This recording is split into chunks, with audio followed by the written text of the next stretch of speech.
good showing out here today. I thought obviously the NFL was well represented, and it's anytime you can have the NFL Network on your campus showing your pro day, it gives you some exposure. It will help you nationally. I thought our kids performed well. You know, Eric Kendricks, no surprise, fantastic in the drills. Ola did well. They used the linebacker a little bit. From the guys I talked to, they thought that he had a chance to maybe play there a little bit. If he was in a 3-4 scheme where they rush the guy most of the time, he'd fit, which is what you do in a 3-4 scheme most of the time. And then Brett threw 60 passes, completed 57 of 60 with 1 drop. So not every throw was perfect, but I think what the scouts and the coaches appreciated was his enthusiasm. When they sit down and interview with him, you hear the same things over and over, just what a great kid he is, how high character he is, and what a hard worker he is. So those 3 guys did well. I thought Anthony Jefferson did a nice job. He ran better than he did at the combine. And so it was a successful day. Any late advice for them? Obviously, they have a ton of experience behind them, but is there something that you want to leave them with before they hit the... Well, I spent a lot of time with them up to this point talking about it, but anytime I spent some time with Brett there, just everything is being evaluated. Everything. I had three teams come up to me today and comment on the fact that it was nice to see Brett wearing his hat the correct way, rather than wearing it backwards or cocked to the side. And so, what these young men have to understand is that the way they walk, the way they talk, what they wear, how they present themselves at all times is being evaluated by these professional football teams. If you're going to go make an investment in a player, then you want to make sure that it's a high character play, because it's an investment you don't get back. Well, you get it back in ticket sales and wins, but you don't get the money back. You can't afford to make a mistake. So being in our system for 3 years, because we run it very much like a pro system, we've got a lot of NFL coaches on this staff, I think helps these guys when they get to a day like this, because it's very natural for them to act the way they're supposed to act. Knowing Brett for as long as you have, do you feel like he's shown enough in tape and in workouts that he could be, considered, especially at the end of that first round? I don't like to make draft predictions because the draft is so fluid. Everything is predicated on what happens before you. And everybody's priorities are different, and the priorities change during draft day based upon what happens around you. There's always going to be that trade that you don't expect. There's always going to be someone picking someone you don't expect. So I think it's really hard, unless it's those first 5, maybe 10 picks, to predict where a guy's going to go. I know this: all it takes is one team to fall in love with you, and they'll go get you. And I was lucky to work with Bill Walsh, and Bill said, don't worry about everyone else's evaluations. Let's worry about our evaluation. If it's a player that we like, then we're going to go get him. And whether we take him at 14 or 26, he's our first-round pick. It doesn't matter. So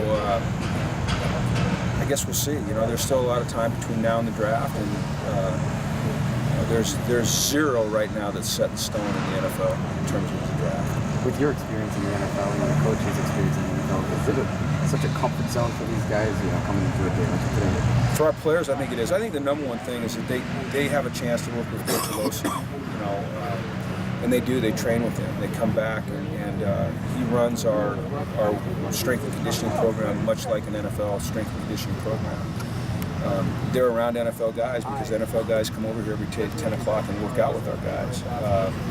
And then, being on a staff with a whole lot of NFL experience, we're able to tell them what people are looking for.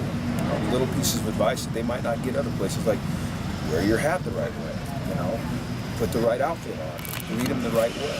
If they want to meet you 5 minutes early, everything matters, how you present yourself. So I think I certainly think it helps. It seems like Oa's stock has risen quite a bit. Do you think teams are finally seeing what maybe you guys had seen before? Well, Oa goes to the combine and he jumps off out of the gym and he ran a grade 40. He's very athletic, and then today, teams got a chance to really see him, work in space a little bit. When you put him on a sled, you can really feel and hear the power that he's got heavy hands. I think people are starting to really appreciate him. It's interesting about the draft, though, is that it's a big build-up, and then it's a gigantic teardown, and then it's a big build-up. And right now, we're going to go through that phase where everyone's going to start ripping everyone apart, trying to find the flaws. And you know, I just think the teams that do it right are the teams that go look for the redeeming qualities in a player and cultivate that. And I think Boa's got a lot of those redeeming qualities. When it comes to Ellis, what do you think about his pro potential? And just, I know this is kind of really speculative, but do you think he could switch to the other side of the ball and play some offensive line on the next level? He could. It's hard. You know, the higher you go in terms of the level of play, the more difficult it is to switch sides. You just don't see it very often, or switch positions. It's rare.